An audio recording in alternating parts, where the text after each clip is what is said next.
Bonjour à tous et à toutes, j'espère que vous allez bien. Par la grâce de Dieu, aujourd'hui on va faire une vidéo réponse à la polémique sur la crèche sur la grande place de Bruxelles.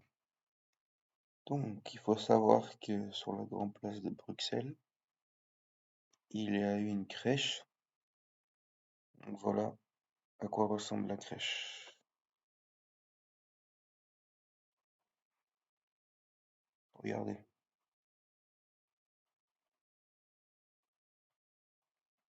Est-ce que vous trouvez ça normal?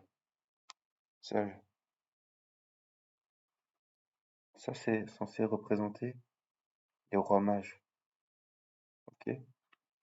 Quand les trois rois mages venus d'Orient sont venus apporter de l'or, de l'encens et de la myrrhe.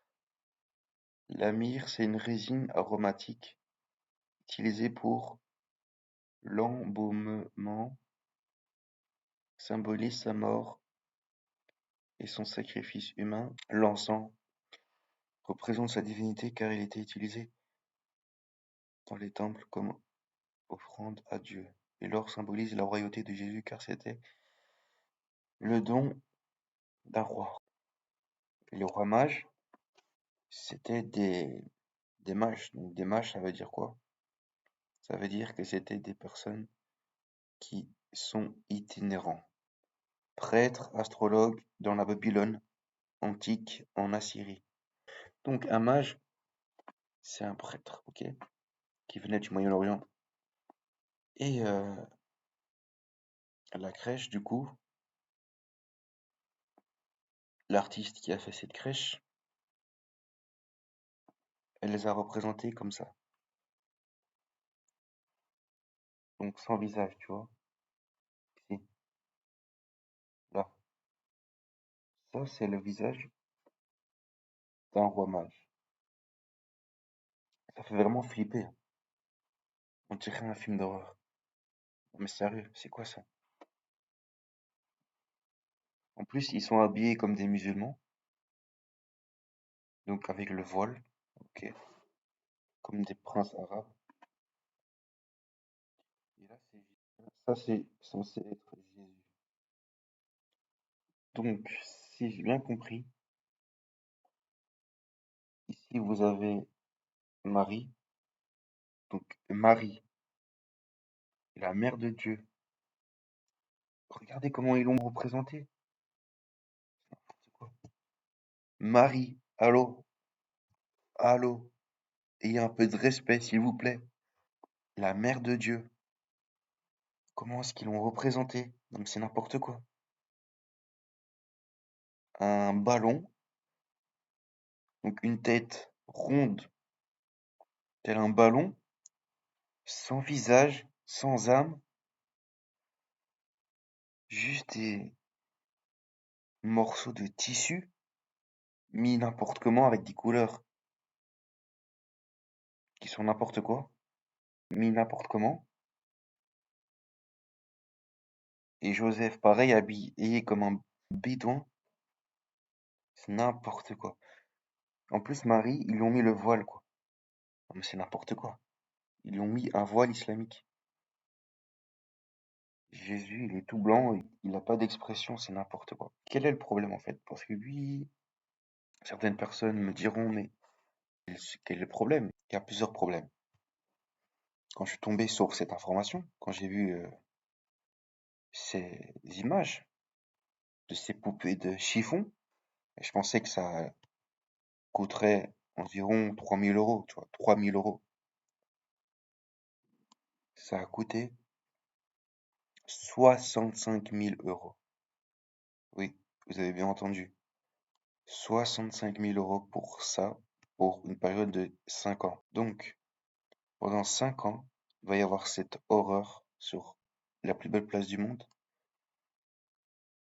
Il va y avoir cette horreur pendant 5 ans. Et cela a coûté 65 000 €, qui est payé par nos impôts, hein. Donc, 65 000 divisé en 5. Donc, la ville va payer 13 000 € par an. C'est même pas pour toute l'année, hein, c'est juste 2 mois, hein. Donc 13 000 euros par an pour ça.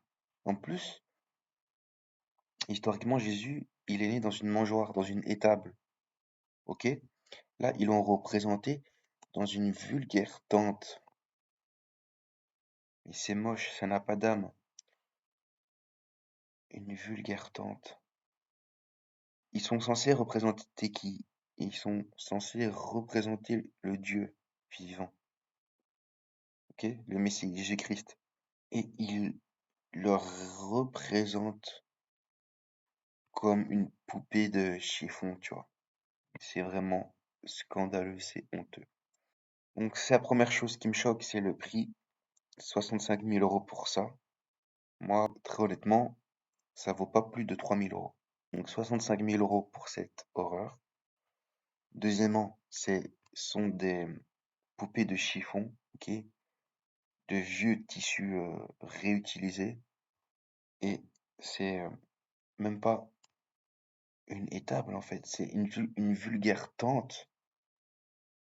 Et c'est horrible. Cela devrait être dans une étable bien solide face à la pluie, face à la neige, face au vent, face à l'humidité, qui donne une chaleur humaine qu'on ne ressent pas ici. Avec de la paille, ok, parce que c'est une mangeoire. C'est un lieu de vie où il y a des animaux qui naissent, où il fait chaud, où il y a de la chaleur. Et là, il n'y a rien de tout cela. Donc, premièrement, un prix exorbitant qui ne justifie absolument pas ce prix-là pour cette or-là. Deuxièmement, c'est fait avec des tissus vieux, délabrés. C'est moche en fait. Troisièmement, cela doit représenter le Fils du Dieu vivant. Et il est né dans une étable. Et une étable, c'est quelque chose qui doit être solide face à l'humidité, face aux intempéries, face à la neige, face au vent. On doit vraiment ressentir la chaleur. Ok? Et là, c'est froid. C'est sans âme. Quatrième point. Où sont les yeux, le nez, la bouche, les cheveux? Où est passée l'âme en fait? Dieu, il a mis en nous un beau visage, avec des beaux traits, avec du caractère. Chacun et chacune, on a des traits que Dieu nous a donnés avec notre caractère et qui reflètent notre âme. Et là, c'est dépourvu d'âme. Où est passé le visage? C'est n'importe quoi.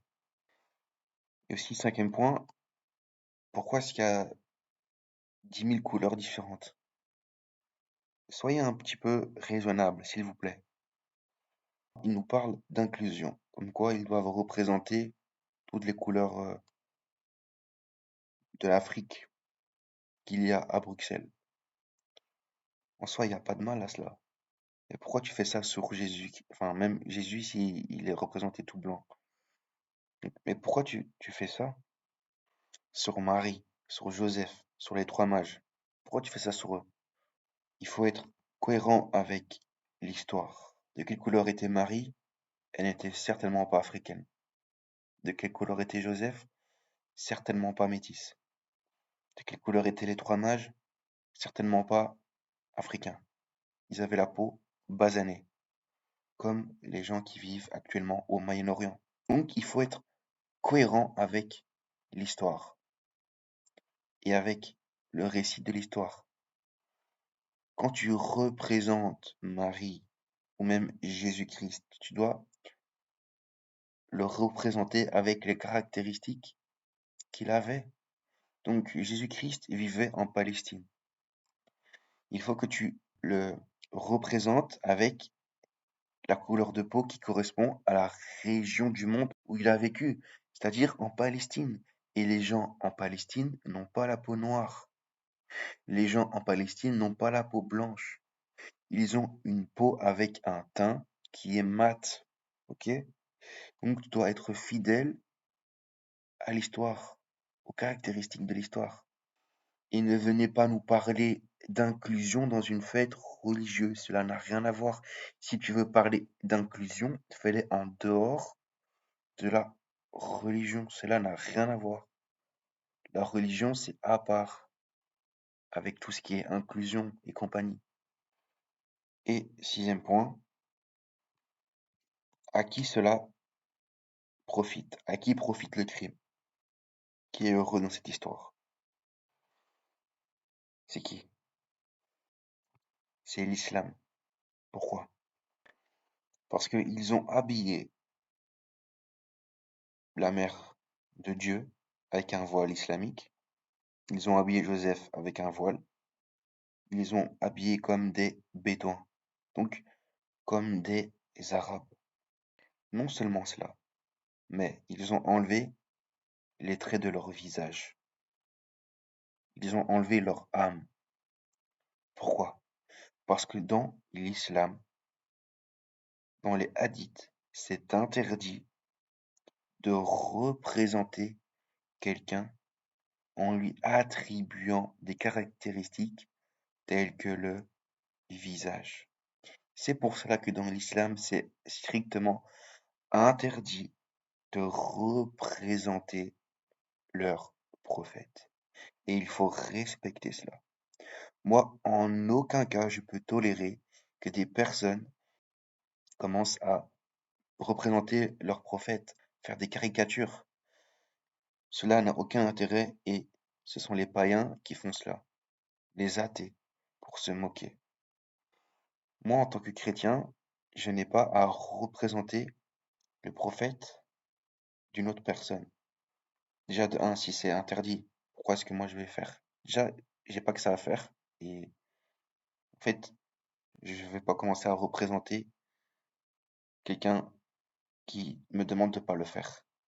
Mais là où c'est un problème, c'est que la naissance de Jésus-Christ, c'est une fête chrétienne en fait. Noël, c'est chrétien, c'est pas musulman. Si pour eux c'est interdit de représenter le visage des gens, alors tu vas pas le faire, tu vois. Mais le problème, c'est quoi? C'est que ils ont fait cela par rapport à Jésus-Christ, par rapport à Noël. Cela n'a rien à voir avec l'islam. Pourquoi tu fais ça en fait? Pourquoi tu fais ça? Pourquoi tu imposes une loi islamique, donc qui est interdit de représenter les prophètes, donc le visage, aux chrétiens?